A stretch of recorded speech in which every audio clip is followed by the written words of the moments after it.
Hey, I'm Eric, Fleming Outdoors, and here I am today with my #1 assistant, Ellis, and his baby chick. We have incubated 15 chicks, and now we're in the process. We have moved them to our brooder, and right now we'd like to show you some of the basics of this brooder and the things that you'll need to start brooding your own chicks.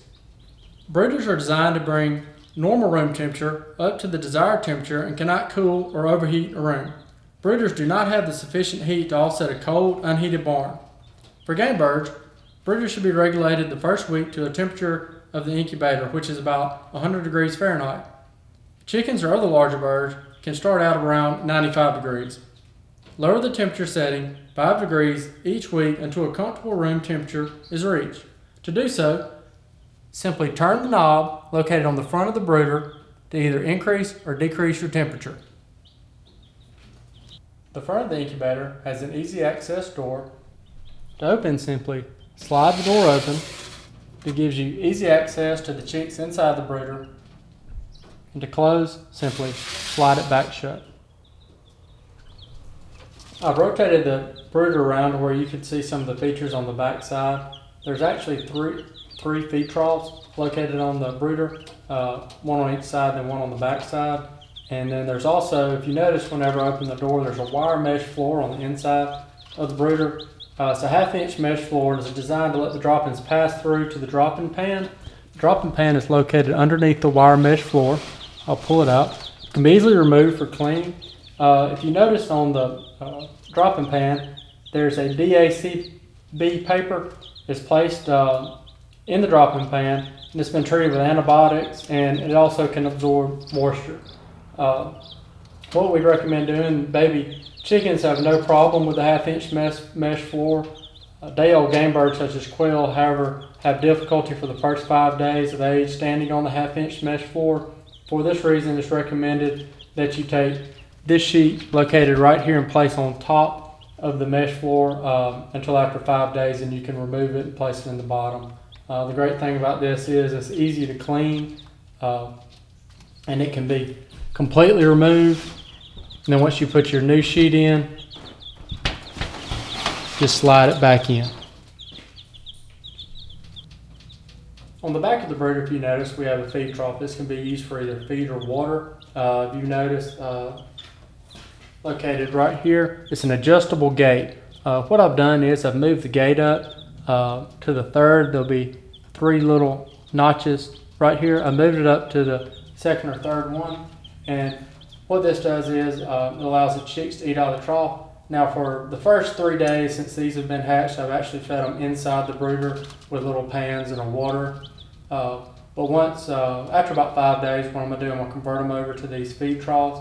The main reason I have it is we have cats in the area where we've been doing our videos, and we didn't want them to reach in there and get after our chicks. But once you convert them over to that, there's also an automatic water float valve that you can put on one of these. That way they have full access to water and feed at all times. And what you'll want to do is, as the chicks get larger, you'll want to adjust your gate a little bit higher each week. The very top panels on the brooder can easily be removed. You can also slide them to have easy access. If you notice right here, the 2 wire screens with the blue bulb in the middle, that's actually our heating elements that keep it heated.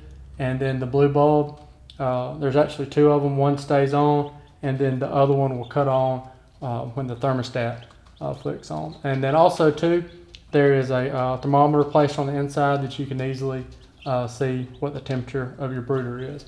The good thing about it is you can slide these back. I know Ellis has been sliding them back a whole lot to take a look at the chicks. I'll slide it back to show you our chicks on the inside. I'm going to remove the top actually, give us a better view of the inside.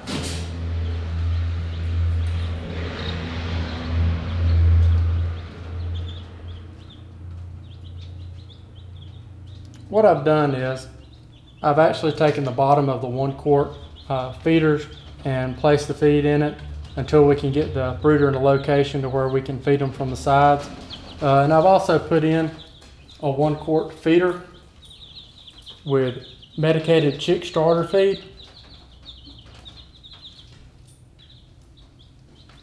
and they can eat it both ways. It was just a lot easier for them to access it in the pan itself. And for the water, what I recommend doing is using our baby chicken game bird water.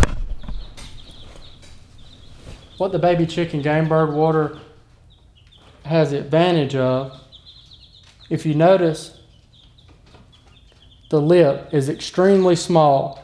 It's what they call an anti-drowning base, so that way you know that your chicks will not fall over in the water and drown, especially good when you're raising quail since they're so small. They do have a tendency to do that. As far as the feed is concerned, I use the Chick Starter medicated feed by ManaPro. They seem to like it very well. And probably too, after about 3 to 5 days, I'm going to introduce the ManaPro Chick Grit, which will help them in their digestion of their food. This is a very nice brooder. It probably took us about 20 minutes to put together tops. It wasn't very hard whatsoever. What I like about this brooder is it's very easy to clean. If you're going to do it just one time, you should be able to get by with something homemade, but if you're going to do it more than once, I definitely would recommend it. And also too, what I like about it is the easy access top. So that way, if you do have children that are real interested, I know Ellis, he's opened it many a time and gives him easy access to the chicks without having to reach too far down into it. But I definitely recommend this brooder. It's worked well for us and our chicks seem to be very happy. We hope this video gives you a basic understanding of brooding your chicks and some of the equipment that you'll need in doing so. And if you have any questions about this video or any of our other videos, please feel free to give us a call or visit us online at FlemingOutdoors.com. Thanks for stopping by.